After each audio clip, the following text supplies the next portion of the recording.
리라 아멘. 오늘 소요리 문답 강의 25번째 유일한 중보자 예수 그리스도입니다. 자, 소요리 문답 21문입니다. 제가 읽겠습니다. 하나님께서 선택하신 구속자는 누구입니까?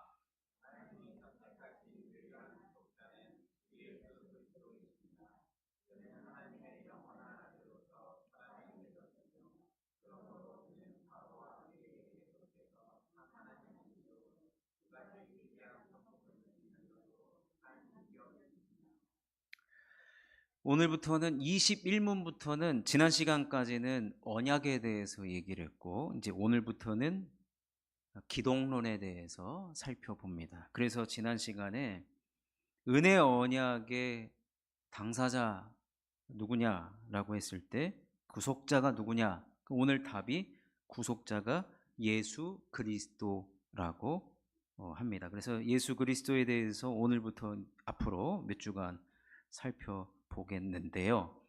사실 이 부분에 있어서 여러분 가장 많은 논란이 있습니다. 왜냐면요, 어디든지요, 제일 그 뭐라 그러죠? 대빵 왕을 건드리면 돼요.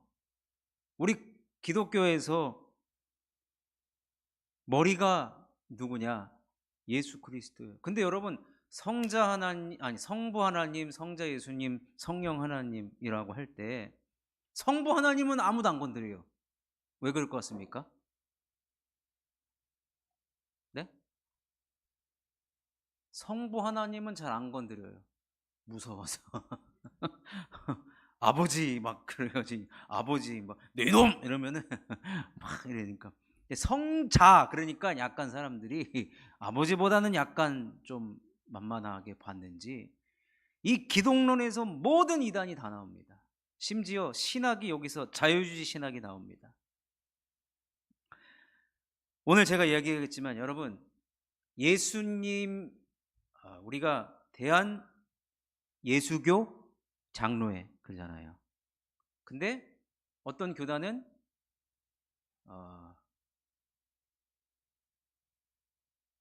그리스도교도 있어요. 예, 그리스도교도 있고 또 대한 기독 하나님의 성회, 여기는 기독 그리스도를 강조하고 우리는 대한 예수교 예수를 강조해요. 여러분 예수가 옳습니까? 그리스도가 옳습니까? 이 질문 자체가 바보 같죠. 근데 이제 대한민국이요 예수교가 있고 그리스도교가 있다니까요. 아까 기하성, 제가 약자로만 이해하니까 기하성은 대한기독교 하나님의 성회, 예하성도 있어요. 예수 하나님의 성회. 기하성은 저 여의도 순복음교회 계열이고 이제 예하성은 이제 거기서 따로 나온. 예하성은 예수님을 강조하고 기하성은 그리스도를 강조하는. 이게 무슨 코미디 같은 현실입니다. 오늘 대한민국뿐만 아니라요, 우리 장로교는 보수신학인데 1950년대에 대한민국의 장로교가 그 보수신학과 진보신학으로 갈라졌어요. 진보신학이라고 하면 저쪽 장신이 아니라 그 어디죠? 갑자기 생각이 안 나요 지금. 김재준 박사를 중심으로 한 기독교 장로회, 장로신학, 한신교회 대표적인 교회죠. 거기서는 이제 칼 바르트나 폴 틸리라는 학자, 이 학자 이름을 기억할 필요는 없습니다만 그들이 뭐라고 주장하냐면요, 예수님이 그리스도가 되셨다라고 가르쳐요. 이 말이 여러분 맞는 것 같죠? 얼핏 들으면 예수가 그리스도가 되셨대요. 오늘 계속 제가 헷갈리게 할 겁니다. 왜냐하면 이 기독론 자체가요, 여기서 다 이단이 나왔다니까요. 여기서 조금만 바꿔버리면 문선명 되는 거고, 예, 이만이 되는 거예요. 신학도 여기서 보수신학, 그 다음에 진보신학이 나온다니까요. 감리교도 진보신학이거든요. 예수와 그리스도 뭐를 강조할 것 같습니까? 모르겠죠. 이게 더 깊게 들어가면 헷갈리는데, 근데 우리는 그냥 여러분 평소에 믿는 대로 믿으면 되는데, 우리는 분명히 유일한 중보자를 예수 그리스도로 알고 있단 말이에요. 그런데 갑자기 어떤 사람들은 예수 그리스도 따로 본다니까요. 여러분 이런 사람 강단에 누가 선다, 그럼 여러분 무조건 째려보셔야 됩니다. 경계하셔야 되고. 어떻게 예수가 그리스도가, 여러분 예수가 그리스도이시다와 예수가 그리스도가 되셨다, 이거는 하늘과 땅 차이입니다. 자, 제가 오늘 쉽게 설명하려고 지금 저도 이 원고를 10페이지를 넘게를 10페이지를 안주현 집사님의 원고 원문을 가지고 있습니다만, 이거는 이거 다 하면은 너무 또 헷갈리고, 끝나고 돌아가실 때 도대체 예수 그 중보자가 예수란 소리야 이런 말 할 수 있기 때문에 제가 쉽게 설명드리면, 오늘 빌립보 가이사랴 지방의 제자들과 예수님이 함께 가셨는데, 예수님이 제자들한테 물어보십니다. 세상 사람들이 나를 경험하거나 나를 겉에서 봤던 사람들이 도대체 나를 누구라고 생각하냐고 제자들에게 물어봅니다. 그러자 오늘 13절과 14절에 보니까 더러는 세례 요한, 더러는 엘리야, 어떤 이는 예레미야 선지자 중 하나다, 셋 중에 하나다라고 생각된다는 거예요. 아마 그 이유는 왜 세례 요한처럼 생각을 했는가? 당시 세례 요한이 유대 지도자들의 위선된 행위를 책망했기 때문에 비슷한 모습이 보여졌기 때문에 죽었던 세례 요한이 다시 살아났다라고 생각이 돼서 사람들이 그렇게 봤습니다. 반면 또한 엘리야라고 했던 것은 오병이어 기적이나 아니면 바다를 잔잔하게 하는 능력을 베푸시는 것을 보고, 여러분 엘리야가 얼마나 많은 기적을 행했습니까? 그러니까 엘리야가 살아서 돌아왔다. 아니면 예레미야는 여러분 어떤 선지자입니까? 눈물의 선지자예요. 망해가는 나라를 보고 그렇게 눈물을 많이 흘렸어요. 예수님 얼마나 많이 우셨습니까? 그 모습을 보고 예레미야라고 이야기합니다. 그러자 예수님께서 제자들에게 물어보시죠. 그러면 너희는 나를 누구라고 생각하느냐? 너희는 나를 누구라고 생각하느냐? 자, 마태복음 16장 15절과 16절 화면에 준비되어 있으니까 같이 읽겠습니다. 시작. 이르시되 너희는 나를 누구라 하느냐? 시몬 베드로가 대답하여 이르되 주는 그리스도시요 살아계신 하나님의 아들이시니이다. 너무나도 유명한 고백이죠. 우리 모두 다 아는 고백이죠. 많이 들어왔던 고백이죠. 그래서 예수님께서 이에 대한 답을 해주십니다. 자, 17절 시작. 예수께서 대답하여 이르시되 바요나 시모나 내가 복이 있도다. 이를 내게 알게 한 이는 혈육이 아니요 하늘에 계신 내 아버지시니라. 베드로의 이 고백이요, 육신에서 나온 그 고백이 아니라는 거예요. 이것을 알게 해준 것은 혈육이 아닌 하늘에 계신 내 아버지. 그러니까 우리 안에 계신 하나님께서 성령으로 하여금 그를 말하게 했다는 겁니다. 그랬더니 예수님께서 18절에 이렇게 얘기하시죠. 자, 한번 읽겠습니다. 시작. 또 내가 내게 이르노니 너는 베드로라. 내가 이 반석 위에 내 교회를 세우리니 음부의 권세가 이기지 못하리라. 이 부분에서 교회론이 시작이 되거든요. 예수님이 베드로의 이러한 고백을 들으시고 내 교회를 이 고백, 신앙의 고백 위에 세우겠다는 거예요. 그런데 여기서 여러분, 카톨릭은 이 고백이 실제 베드로라는 거예요. 실제 베드로. 그리고 베드로에게 천국 열쇠를 주잖아요. 그래서 베드로가 교황이 되는 거예요. 베드로가 문을 열어줘야 된다는 거예요. 문을 열어줘야지. 우리처럼 본당에 번호키가 아니라 열쇠를 누가만 가지고 있어요? 베드로만 가지고 있다라고 주장을 해가지고 초대 교황이 베드로부터 시작이 되잖아요. 근데 카톨릭은 이렇게 이해를 해요. 근데 우리 장로교, 저와 여러분들의 고백은 예수님이 그 고백 위에 우리의 신앙 고백이에요. 그래서 우리가 공예배 시간 때 우리의 신앙의 고백을 올려드리는 거 아니겠습니까? 세례식을요, 공식적인 예배 자리에서 그의 신앙 고백을 우리가 받고 세례를 주게 되어 있습니다. 그런데 그래서 우리는 예수님께서 이 고백을 듣고 이 고백 위에 주의 몸된 교회, 지역적인 교회뿐만 아니라 전 세계에 흩어져 있는 우주적인 교회를 세우신다는 거예요. 그런데 주는 그리스도시요 살아계신 하나님의 아들이다 라는 이 고백은 두 가지 의미가 담겨져 있습니다. 오늘 우리가 답을 했잖아요. 문답을 했잖아요. 문답이 뭐냐면 하나님이 선택하신 유일한 구속자는 예수 그리스도인데 두 가지 성품을 지니고 있다고 그랬어요. 첫 번째가 뭐냐면 참 하나님이고 두 번째가 참 인간이라는 거예요. 따라서 우리의 유일한 구속자는 참 하나님이고 참 인간이셔야 된다는, 되셔야 된다는 얘기가 아니라 이셔야 된다는 거예요. 그럼 예수님께서 이 땅에 오셨을 때, 우리들에게 애당초 이 땅에 오셨을 때 두 가지의 신적인 성품과 인간적인 성품을 둘 다 가지고 이 땅에 태어나셨다라는 거예요. 본래 우리 권사님들 남자입니까 여자입니까?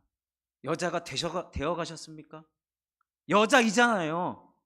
존재론적인 이야기 하는 거예요. 저는 예수님은 참 하나님, 참 인간의 모습으로 이 땅에 애당초 존재하신 거예요. 이 땅에 오신 거예요.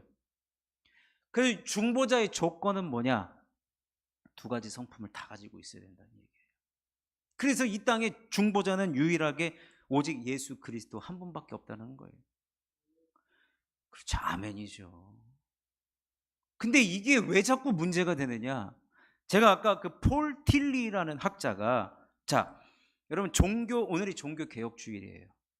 종교 개혁이 일어났을 때 이것이 이제 카톨릭에서 부패한 종교에 대한 반발심, 오직 성경으로 돌아가고자 하는 아드폰테스의 운동인데, 동시에 종교 개혁이 일어나는 동시에 르네상스가 벌어집니다. 르네상스. 이게 인문주의 운동이에요. 성경은요, 탑 다운, 즉 뭐냐면 계시된, 하늘에서 영감됐다 그러잖아요. 하나님 말씀이 성령의 감동을 받은 하나님의 사람들이 받아서 기록한 책이 성경인데, 그래서 계시 종교라 그래요. 근데 르네상스의 운동은 뭐냐? 인간이 더 위대하다는 거예요. 그래서 르네상스 때부터 나온 화가들의 그림을 보면 사람이 훨씬 더 화려하고 능력 있게 그려집니다. 뭐예요? 인간을 높이는 거예요. 그러다 보니까 그때 나온 해석이 뭐냐면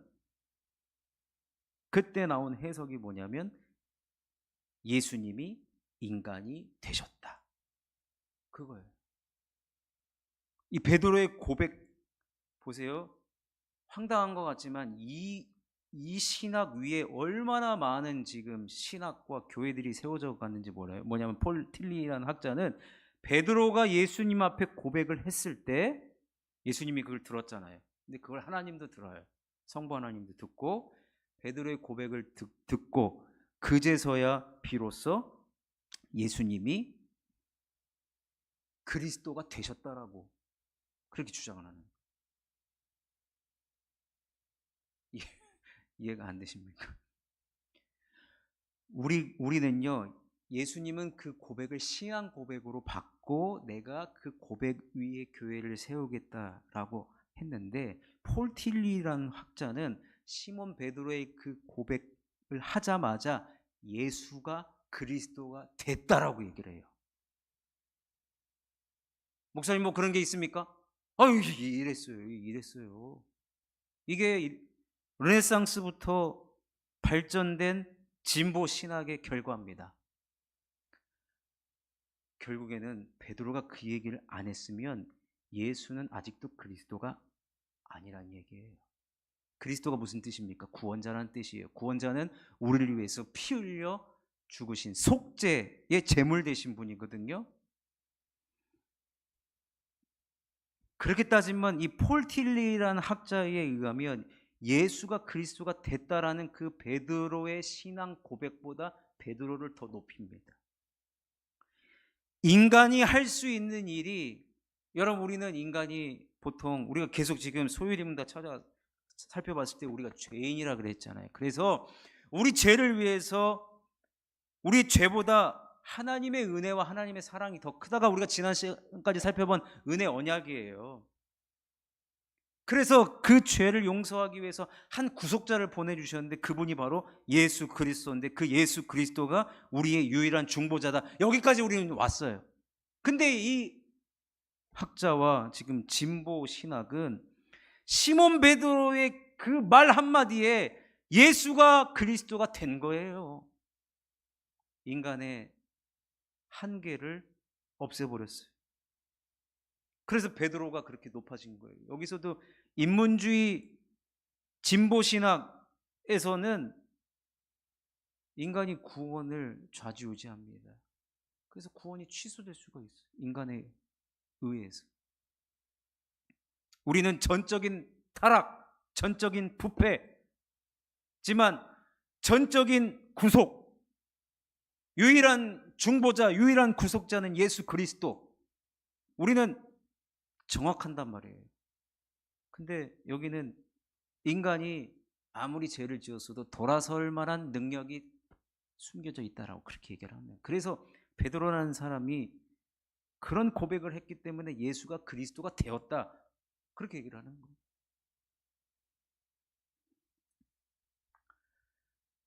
여러분이 우리 실만한 물가교회를 너무 사랑하셔서 여기 말고 다른 데는 안 쳐다보시지만 지금 이것 가지고 설교를 하고 가르치는 교회가 수두룩 빽빽합니다. 그러니까 보통 대한예수교 장로회, 하여튼 그래서요, 이게 갈라지면 안 되는데 사실 예수를 강조하는 교회는 보수적인 교회예요. 그럼 그리스도를 강조하는 교회는 진보로 돼버렸어요. 이건 한국 교회가 만들어낸 비극이죠. 예수와 그리스도를 갈라버렸어요.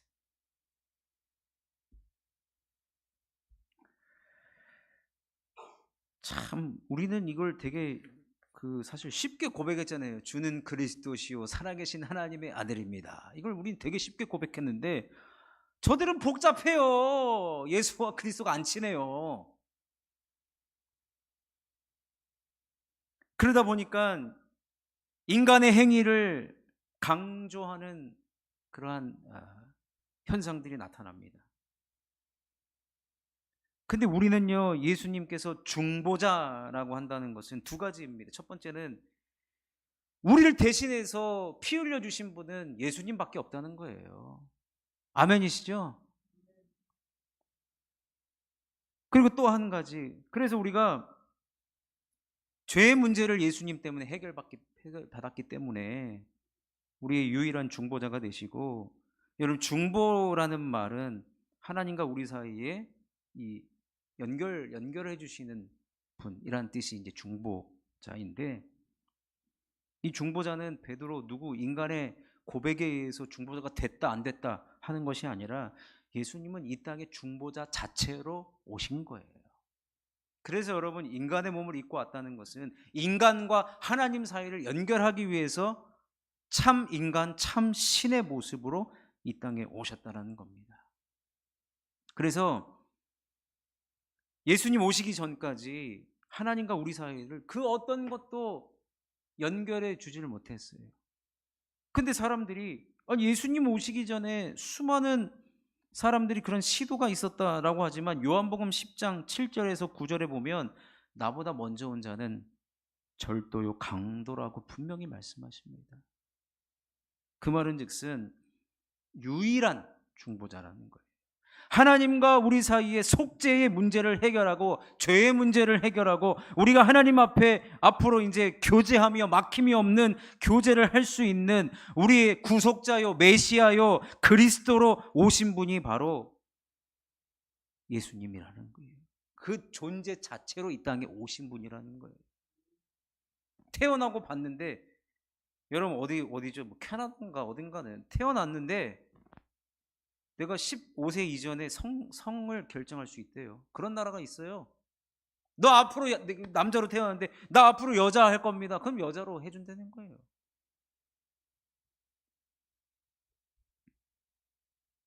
여러분 예수님은 이 사명을 갖고 이 땅에 하나님의 아들로 이 땅에 오셨는데 뭐 누구의 고백을 받으시고 비로소 그리스도가 되시고 안 되시고 그런 게 아니라, 그래서 예수님께서요 자신 있게 뭐라고 말씀하셨느냐. 자, 마태복음 11장 28절을 한번 읽어보겠습니다. 시작.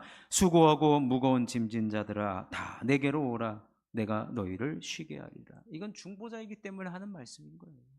왜요? 나를 통해야 길이 있거든요. 하나님께로 가는 길이 나를 통할 수밖에 없다, 그 이야기입니다.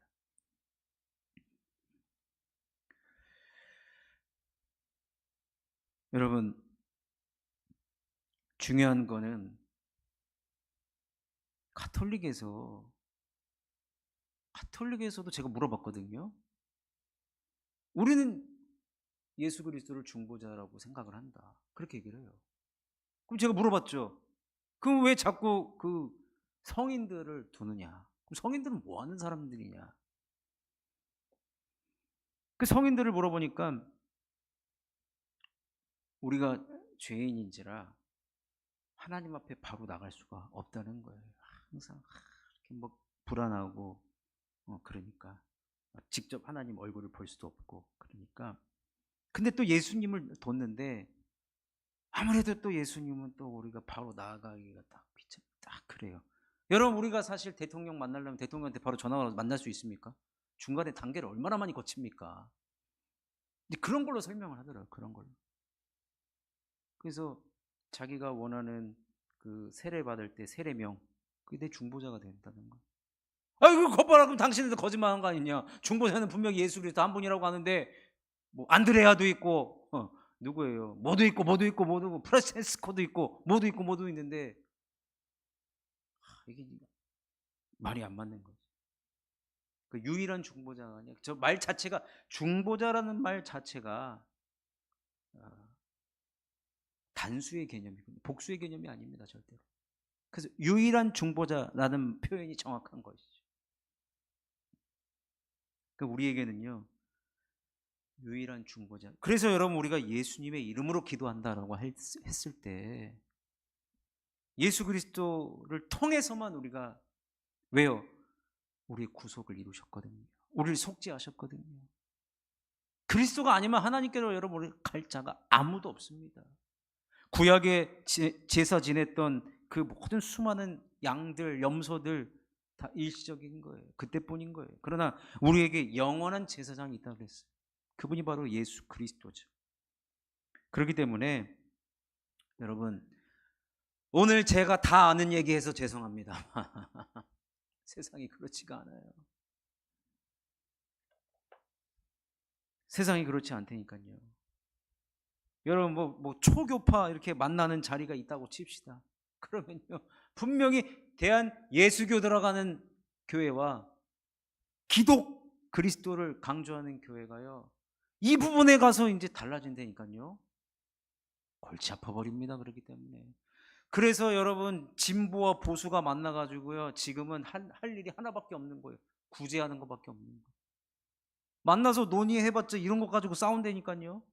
할 게 없어요. 종교 통합 이루는 사람들은 이런 골치 아픈 얘기 다 빼놓습니다. 근데 어떻게 해요, 여러분? 우리에게 유일한 중보자가 예수 그리스도밖에 없는데. 그래서 이제 미국 사회가요 지난번, 미국도 이제 그 동성애를 합법으로 인정한 주가 있고 그렇지 않은 주가 있는데,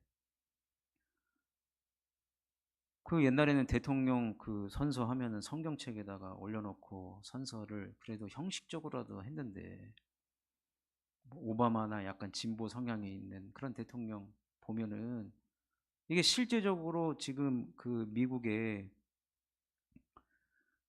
우리 총신에서 교수하시다가 미국에 이제 목회 청빙 받아서 가신 분이 하는 얘기가, 그 워싱턴 주 의회에 한인교회 목사 제일 크니까 초대해가지고 개원 예배를 인도해 달라고 했는데, 이전까지 마지막에 목사가 와서, 이제 목사만 원래 가가지고 예배를 인도하는데, 그때는요 이전에는 오바마나 뭐 진보 그 지금 히틀러가 아니죠, 그 누구죠? 트럼프 이전에 대통령이 누구죠? 바이든 때 브라만 교회 이름으로, 모모 교회 이름으로 아주 온갖 잡신이 다 나와요. 그래서 우리 그 유흥열 목사님인데 워싱턴 중앙 한인교회 그 목사님이 가가지고 나는 기독교의 목사니까 기독교의 예수님의 이름으로 기도할 것이다. 우리의 유일한 중보자이신 예수님의 이름으로 나는 기도할 것이다. 선포하고 이제 설교를 하신 것이죠. 그만큼 여러분 이 중보자의 문제는 점점 이제 서로 다 중보자라고 해요. 그리고 기독교 안에서조차도 예수와 그리스도가 이미 갈라졌어요. 헤어져 버렸어요. 그러니까 우리는 분명한 이 개념을 가지고 여러분 이제 국민일보 그 신앙란 있잖아요. 거기만 봐도요. 어느 교회 목사님이 쓴 칼럼에 이런 용어를 보면 이제부터 아시게 될 겁니다. 어떤 분은 예수만 강조하고 어떤 분은 그리스도만 강조하고 어떤 예수 그리스도만 강조하고 여기에 이제 신학이 다 나타나게 돼 있는 거예요. 신학이 달라져 버리면 내가 믿고 고백하는 신앙 고백이 달라져 버리거든요. 그러니까 여러분 우리가 이 시간이 오늘 제가 칼럼을 여러분 한번 꼭 읽어보십시오. 종교개혁주의를 맞이해서 수많은 종교개혁자들이 오직 성경이라는 모토로 자국어로 된 성경을 번역을 했는데 지금 저도 옛날에 제자훈련 받을 때 66개 뭐 암송하고 그랬어요. 그 암송교실 옛날에 요만한 명함보다도 훨씬 작은 거 그거 막 암송하고 다녔는데 그러다 보니까 어떤 일이 벌어지냐 성경을 편식하게 돼요. 편식. 옛날 외웠던 부분만 암송하게 되잖아요. 우리 뭐 아가서, 전도서 뭐 이런 부분 예레미야 애가 같은 경우 잘 안 본단 말이에요. 시편 23편은 끝내주게 외우는데 그런 건 한 번도 들어보지도 못하는 많은데 그래서 제가 오늘 전체 성경을 보는 눈을 언제 기를 수 있느냐 바로 이 시간 소요리 문답을 강해를 통해서 이건 성경 전체를 보는 것이기 때문에 우리 그 웨스트민스터 사원에서 이 문답서를 만든 것 아니겠습니까? 그러니 여러분 다시 한번 말씀드려요. 다 아는 얘기 말씀드렸습니다만 유일한 중보자가 예수 그리스도다. 요것 제목 자체도 외워 놓으시면 나중에 분명히 어느 순간 우리 신앙 고백이 이곳에서도 드러나게 될 것입니다. 오늘 아주 뻔한 얘기해서 죄송합니다만 우리의 유일한 하나님께서 선택하신 구속자는 참 하나님이시고 참 인간이신 두 가지의 성품을 가지신 유일한 중보자 예수 그리스도다. 여러분 꼭 마음에 새기시기를 주님의 이름으로 축원합니다.